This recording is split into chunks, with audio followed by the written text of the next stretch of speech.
Alors, si vous êtes en train de regarder cette vidéo, c'est que vous faites des apnées du sommeil. Alors, pour rappel, une apnée du sommeil, c'est un arrêt respiratoire. Vous en faites plusieurs fois sur une heure tout au long de la nuit.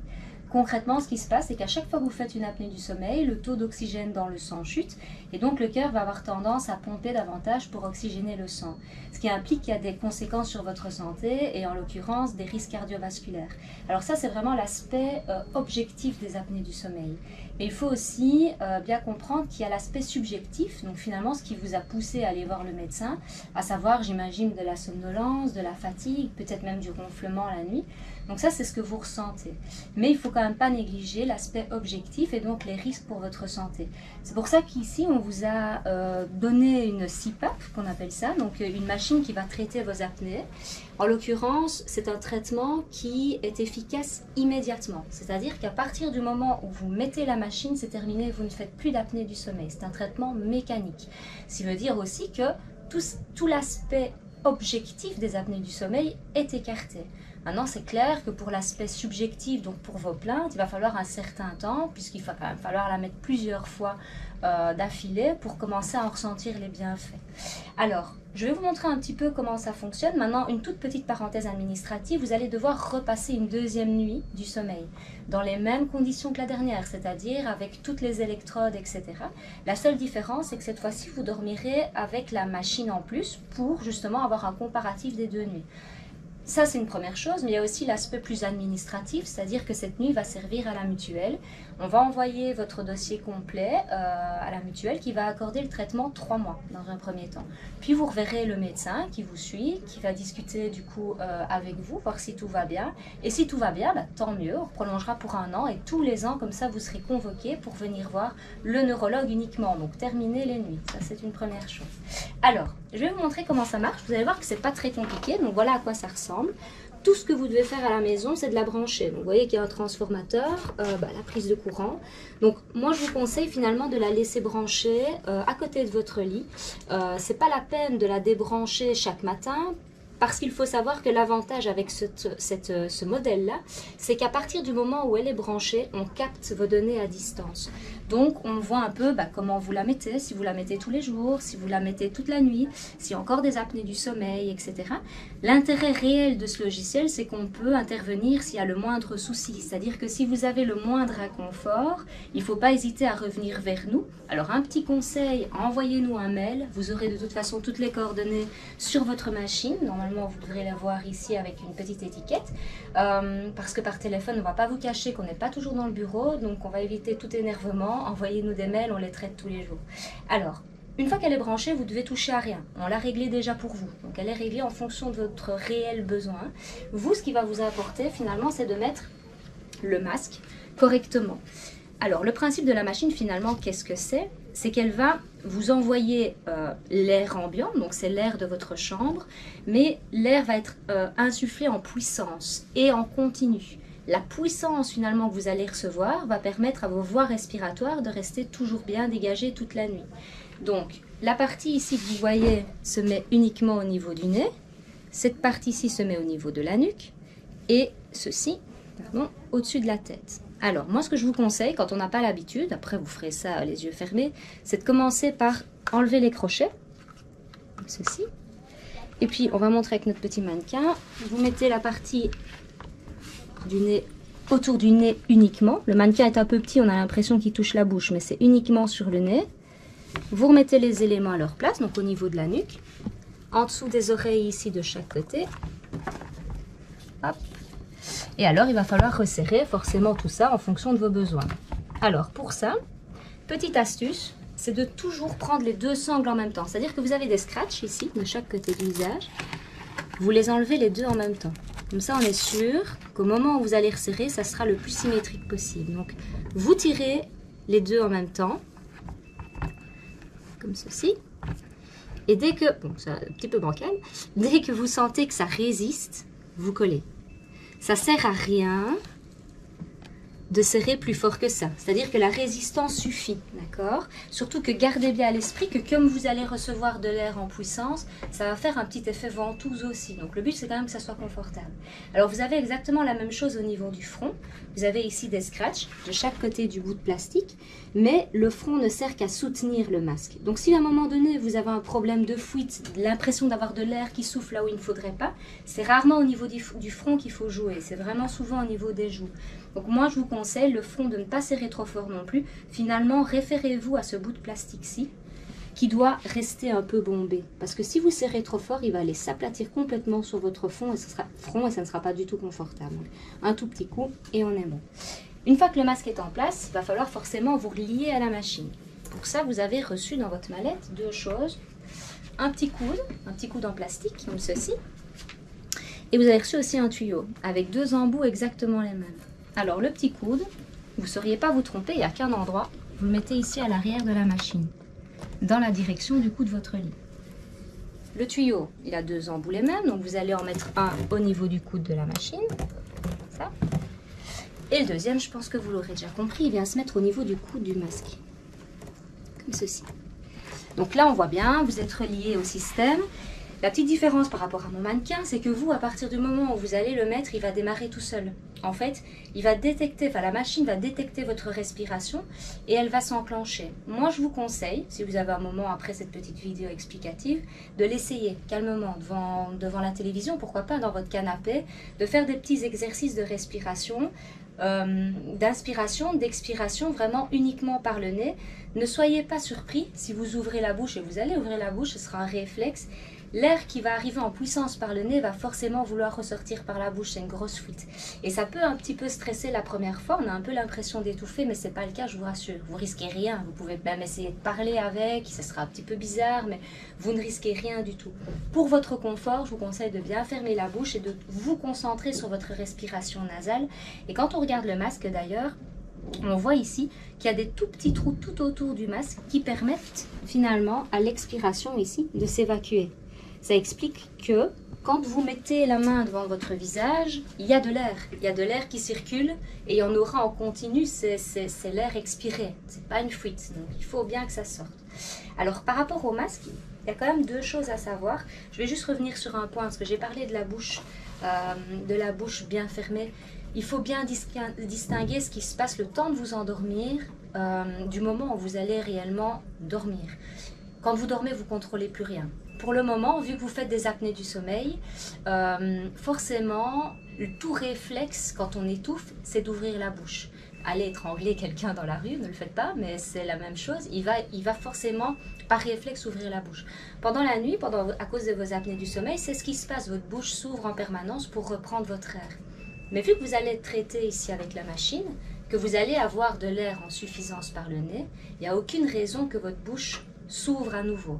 Normalement, elle va bien rester fermée pendant votre sommeil, ce serait inconscient.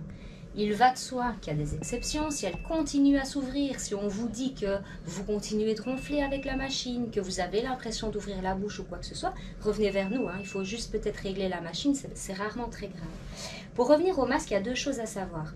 C'est pas parce que vous allez dormir avec une CPAP qu'il faut maintenant dormir obligatoirement sur le dos, ne plus bouger. Vous dormez dans la position que vous voulez. Il faut savoir ici que le tuyau fait un tour complet sur lui-même.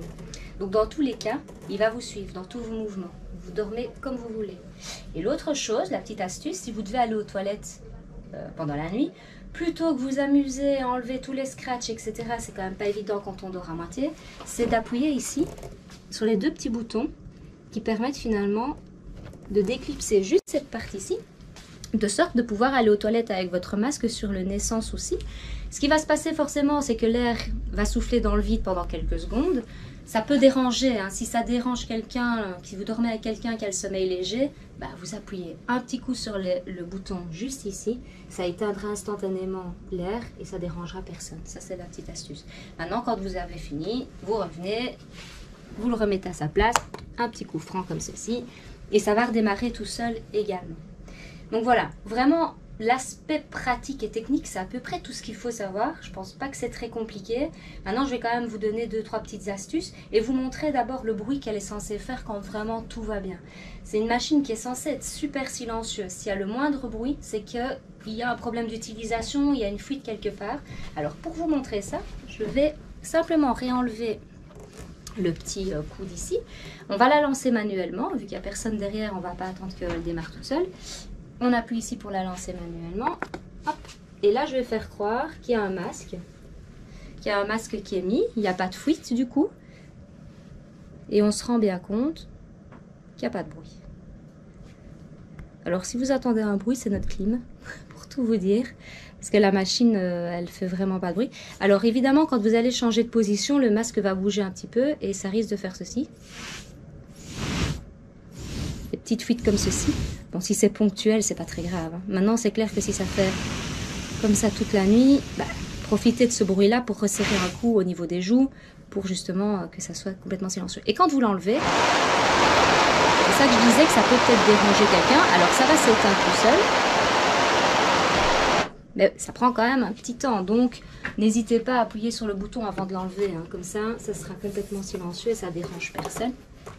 Et alors, vous avez certainement pu voir qu'il y a un petit rapport qui s'est affiché et qui vous dira finalement tous les matins combien de temps vous avez utilisé la machine, si le masque était bien mis ou pas justement. C'est-à-dire que si vous voyez un jour que le bonhomme est rouge, ça veut dire que d'après la machine, il y a eu trop de fuites. Il ne faut pas que ça devienne une obsession, hein, ce bonhomme-là. C'est-à-dire que si vous voyez qu'il est rouge, mais que de votre côté, vous avez super bien dormi, ça n'a gêné personne, et en plus, nous, on voit qu'il n'y a pas d'apnée, c'est vraiment tout ce qui compte. Hein. Ne vous tracassez pas de trop. Le temps total d'utilisation, vous avez un compteur ici qui accumule les heures d'utilisation de votre machine. Si vous avez déjà des heures dessus, c'est simplement que ce sont des machines qui ont été déjà utilisées, mais qui sont parties en désinfection dans des usines, etc., avant de vous être remises, je vous rassure. Mais du coup, n'y prêtez pas trop attention, c'est pour la garantie de la machine. Chose. Donc voilà, au niveau pratique, c'est à peu près tout ce que vous devez savoir. Mais je vais quand même vous donner des petits conseils pour que ça se passe le mieux possible. Donc, premièrement, c'est une machine qui, il y a un truc que vous devez bien comprendre, qui filtre l'air ambiant. C'est-à-dire que vous respirez l'air de votre chambre.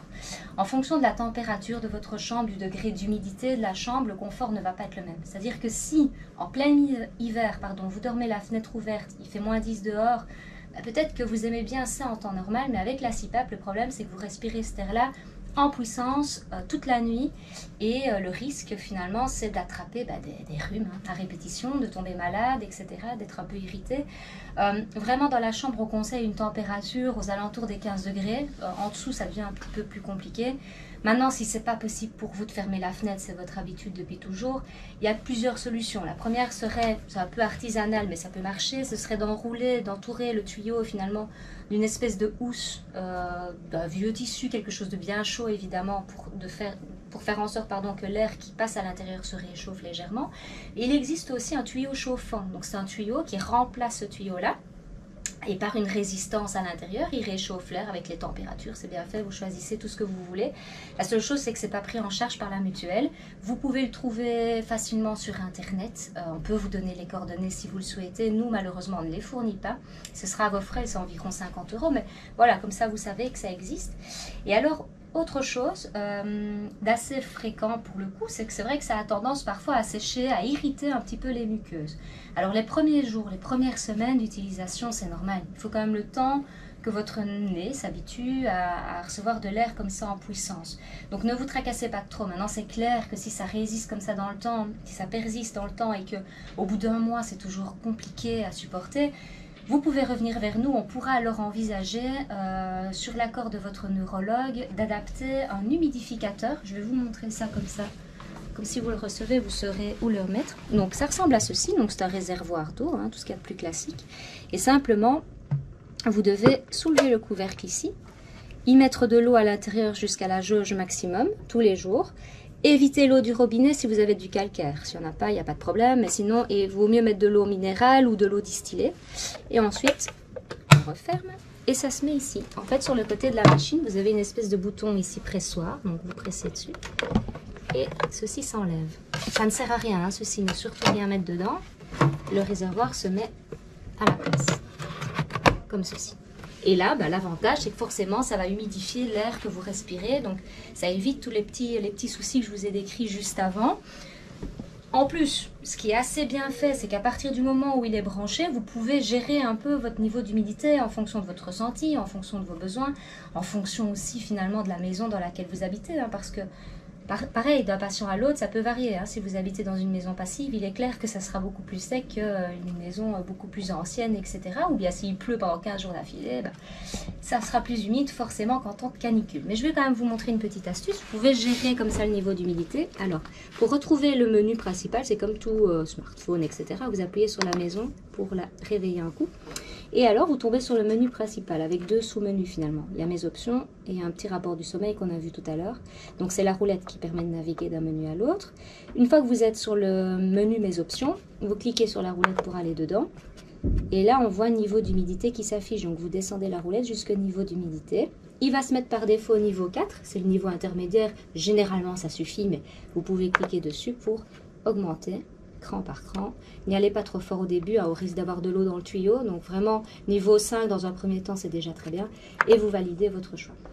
Donc voilà, ça c'est pour si jamais par défaut ça ne suffisait pas, ou même si c'était trop, vous pouvez aller dans l'autre sens et diminuer. Par contre, un petit truc qui marche assez bien avant d'en arriver à avoir l'humidificateur, et ça finalement dès ce soir, c'est de faire des bains de nez, de nettoyer votre nez en profondeur avec du liquide physiologique, de sorte, déjà, ça va hydrater un petit peu les muqueuses, donc votre nez sera mieux préparé à la machine. Et dans un deuxième temps, ce qui est pas mal, c'est que ça évite aussi d'envoyer toutes des crasses, la poussière qu'on aurait accumulée la journée et qui se stocke dans le nez. Avec la CPAP, ça se propulse au niveau des sinus, et le risque c'est le lendemain matin d'avoir des éternuements, le nez qui coule, des maux de tête. Donc dès ce soir, vraiment nettoyer votre nez avant d'aller dormir, ça aide beaucoup à tolérer la CPAP. Donc pour les petits conseils, je pense qu'on a fait le tour. De toute façon, vraiment un cas n'est pas un autre. Plus vous mettrez la machine et plus ça se passera bien. N'hésitez pas, et surtout, c'est même pas n'hésitez pas, il faut la mettre si vous faites une sieste. Vraiment, à chaque fois que vous dormez, il faut la mettre. Une sieste, si vous partez à l'étranger, il faudra la prendre avec vous. Donc ça devient vraiment votre routine dodo, on va dire. Alors, le dernier petit chapitre, concerne finalement l'entretien de la machine. Alors, il y a deux choses. On va d'abord remettre le clapet, parce que l'humidificateur, vous l'aurez peut-être pas. C'est le même principe, pour l'enlever, comme ceci. Et quand vous ne l'utilisez pas, vous pouvez faire pareil. Soit vous le mettez sur off au niveau des réglages, soit vous remettez le clapet comme ceci. Alors, au niveau de l'entretien, au niveau du masque déjà, vu que vous allez rentrer dans une convention, vous allez avoir un nouveau masque par an. À chaque fois que vous allez voir le médecin, vous aurez un tout nouveau masque. Si vous avez le moindre souci avec le masque qu'on vous a donné, des petites blessures, une allergie, ça peut arriver, revenez vers nous, on peut quand même le changer une fois pour confort. Bien sûr, on s'adapte quand même, mais on considère qu'il est déjà vraiment bien. Voilà, c'est un bon compromis entre le confort et l'efficacité, donc essayez quand même un maximum avec celui-là. Pour l'enlever le matin, moi je vous conseille, donc vous enlevez d'abord cette partie-ci, vous la déposez sur votre table de nuit, comme ça vous êtes tranquille, et alors vous enlevez les crochets et pas les scratchs. Comme ça, le soir, il reste plus ou moins réglé pour vous. Et ça vous évite d'abîmer trop vite les sangles. Bon, il y a toujours un moment où il faudra resserrer, mais ça, voilà, comme ça, vous gagnez un peu de temps. Et alors, au niveau de l'entretien, c'est très facile. Cette partie-ci, je ne fais que tirer dessus. Hop. Donc, elle s'enlève assez facilement. Et vous pouvez la rincer à l'eau tiède tous les jours. Il y a beaucoup de recoins, donc il ne faut pas hésiter à bien rincer et bien l'essuyer surtout. Ne la laissez pas sécher à l'air libre, ça risque vraiment de finir par sentir un petit peu l'humidité. Et, toc, voilà. Et alors, au niveau du harnais, dès que vous sentez que c'est le moment, comme tout linge un peu délicat, lavez-le à la main, une fois par semaine, enfin voilà, dès que vous voulez, avec un petit peu de lessive, il n'y a aucun souci avec ça. Et ici, très très important, sur le côté de votre machine, vous avez une espèce de petite grille. Et à l'intérieur de la petite grille, donc vous tirez vers vous, il y a un petit filtre. Alors, ce petit filtre-ci va capter toutes les crasses, les poussières de la pièce. Ce qui veut dire finalement que c'est ce que vous respirez si vous ne le changez pas. Vous en avez reçu dans une petite pochette en plastique blanche, opaque dans votre mallette, 2, 3. Donc, vraiment, veillez à regarder l'état du filtre une fois par mois. Dès que vous sentez qu'il y a de la poussière, etc., vous pouvez l'aspirer un petit coup, le souffler. Vous pouvez même le rincer. Si vous le rincez, vous le faites sécher, vous mettez un sec et ainsi de suite. Donc ne restez pas avec un filtre sale. Et dès qu'il n'accroche plus rien, qu'il est trop lisse à force de nettoyage, vous le jetez. Et pareil, on vous en donnera en suffisance. Il n'y a pas de sens, hein, vous le mettez vraiment comme vous voulez. Hop. Et voilà, le tuyau, vraiment, je vous déconseille de le laver. C'est trop long, c'est trop fin, ça sèche très difficilement et on a beaucoup du coup de plaintes d'odeur, d'humidité, etc. Donc ce sera jamais très sale finalement, ce sera filtré par la machine, l'air que vous respirez et vous, vous expirez par votre masque à l'extérieur. Donc voilà, le tuyau ne le lavez pas. Et l'humidificateur, si un jour vous lavez, à la limite ce que vous pouvez faire, c'est bien sûr surtout changer l'eau tous les jours, même s'il en reste, hein, vider l'eau de la veille pour en remettre de la propre. Et une fois par semaine, un tout petit peu de vinaigre et de l'eau tiède, bien rincée évidemment, histoire de ne pas respirer le vinaigre. Et ça fera l'affaire.